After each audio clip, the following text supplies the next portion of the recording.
On air, online, and on our app. Welcome to the Locker Room.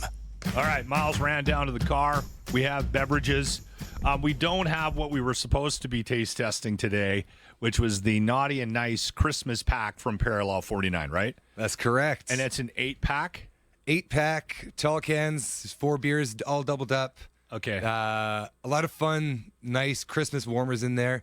You can find it at a lot of independent stores. And I do remember it being very tasty. I was going to say, Myles left it here with the intention that you guys would taste test it today. You two ignored that, took it home. But how was it tasty? Did you enjoy it? I loved it. Yeah, the conversation was, leave this here. It'll make everything easier for you so you won't have to bring anything upstairs. Okay. that quickly got forgotten. That's all right. We have something to give away, too. You brought a goodie bag. We'll do a text thing at the end of this, all right? Yeah, What perfect. are we tasting today, Myles?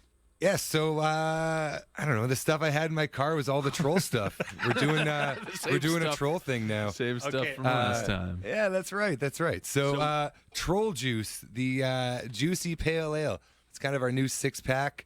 We've had a great response from it so far. It's light, it's juicy, it's easy to drink, and it's really good. It's really clean. I remember the last time you were here. It's only 4.5% alcohol, so it's good for Christmas morning or the holiday season. It's a good 9 a.m. beer. Good 9 a.m. beer. That's right. Oh, that's a good one. Again, Parallel 49. You can find them now. Pretty much every time you go into the liquor store, you're going to see them. It's all over the place. Everywhere. Yeah, you guys are all over the place right now. You got it. We were taste testing Sea Change yesterday, and we were talking about the growth of this business as a whole, right? When we did our broadcast yesterday. And, I mean, you start locally, right, like Parallel 49 did, and then you start to get a little bit of success, and then all of a sudden we need a mutt in Edmonton. Myles, what are you doing? Can you rep it? And then it grows, it gets...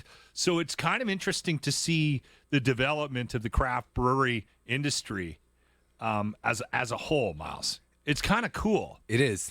It is, Right. and it's fun to see kind of how these small breweries all of a sudden they're get to capacity, and then they get a couple more tanks, and that adds so much more for them. And like we just had a big expansion at our brewery, and we like doubled our brewing capacity, and it's a huge expansion we just had to our brew house. Because this crazy thing for me is that this is provincially regulated. Like it shouldn't be. They should be opening up the borders. I agree. So if you guys are in Vancouver and you're brewing in Vancouver, can you brew more than a guy in Edmonton? Like, are there different rules? Because you guys are limited to capacity, like how much you're allowed to brew, right? Yeah, it's as much as you can brew is how much you can brew. I don't know, as much as you can sell is how much you can brew, I guess, right? Oh, I thought they controlled it to a certain extent. No, just grow as much as you can. It's like any business, right? Okay, all right. Yeah. Okay, because originally that's how they sort of tamped down. There used to be limits on like a minimum capacity to be able to open a brew house. So that's why it was so hard for. That's why we were so late to the craft beer boom. But once those regulations changed, That's what it was then. Okay. all of a sudden that opened the door, and then all of a sudden you just saw this doing big it. flush of Yeah. guys in. Yeah. So everyone's- now it's just about the access to tanks. When I away started you go. repping, I think there was like 11 Alberta breweries, and now I think there's like over 140. Yeah. Unbelievable. just Well, really when boomed. I moved here in 2014, and I remember people being like, "Here's Alley Cat. This is an Edmonton or a Yellowhead." Yellowhead, like, there was remember? two. Yeah. That's right. It was like, Yeah. these are local made beers, and this is it. And Yeah, then that's it was what you like get. A couple That's it. years later, it was like, okay, well, there's so many breweries, I don't even know all of them. Well, Yeah. we'll actually be Throw a tasting. stone. Yeah. We'll be tasting one you did a collab with at the end of this, right? What's That's right. next? Yeah. So the other troll stuff we got is our Hop Patrol mix pack. So that's an 8-pack of tall cans. It's all pretty hop forward beers.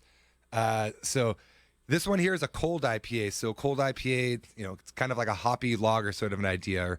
Or, we use a lager yeast, but it's really hopped up and brewed like an IPA.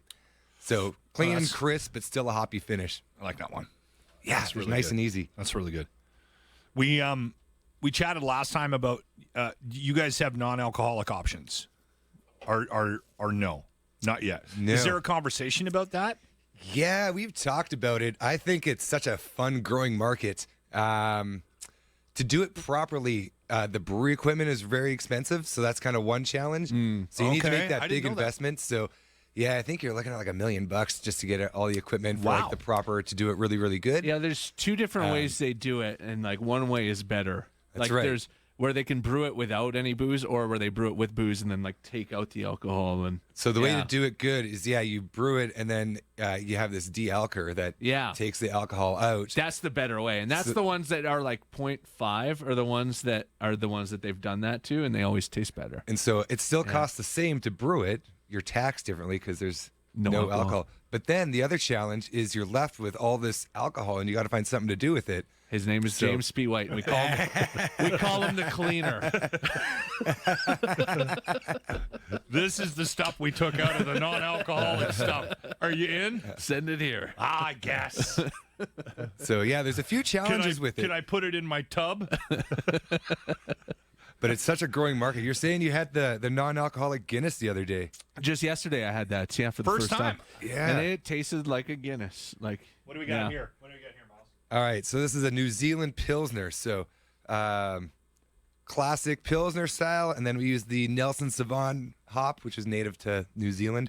My God, these are all so good. Yeah. Almost like I don't know, nice and fruity, but crisp and clean, right? Yeah. I'm going to smell really bad at yoga today. Are you doing hot yoga today? I am, yeah, Michael. You're going to smell like barley. It's when you're going to There start you- cooking it out. They are used to it. I'll find a corner. Yeah. Go sweat in the corner. Yeah, that's a good one. Yeah. Okay, where are we at now? Are we at the collab? Yeah, we can, might as well get there. Let's do the collab. Yeah, we've these are all repeats on air anyways. So we are pretty good buddies with all the guys at Blind Man Brewery. It's out of Lacombe. I get that I every love once in a while. Blind Man as well. That's a great beer. Yeah. Yeah. Their product seems to be showing up more now. I'm seeing them more and more.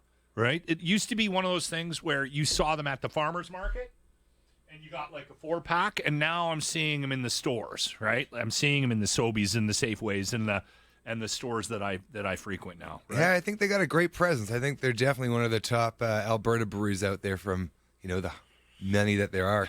Is it one of those things where you guys are kind of on the same team, or is it very competitive and we're not going to talk about them, or how does it work competitive-wise with the other breweries? We're all pretty friendly with each other. Yeah? Yeah, all pretty friendly. We're all trying to You got to be. obviously you want to keep your friends close. What's this now? This has got a nice little We call zip this to it. lumberchuck. Okay. The Be little careful. image we have on the can is sort of half beaver, half lumberjack sort of idea. Okay. All the malts, I don't know. Blind Man also has a malting company that they're associated with called Red Shed. Okay. Yeah, so we use 5 different malts, I believe, in here, and kind of layered these malts to make it really, really malty. So extra pale ale. So the extras, because it's extra maltiness in there, sort But of thing. again, clean. Yeah, very clean. Yeah. Very, very like caramelly and This is just really good. Very, very malt forward. This is pretty new. A little bit of chocolate. Yeah. Just came into stores. It's a limited time, one-time brew that we did. It's available in single tall cans. A lot of stores picked it up about a week ago, maybe 2. Awesome. Yeah, it's quite tasty. Great little seasonal beer for the wintertime, the little winter warmer. Yeah. I always want something warmer like this when I'm in the wintertime and it's cold and gross. Hilarious, Miles. All right, Miles from Parallel 49. The Locker Room, weekday mornings on 95.7 Cruise FM.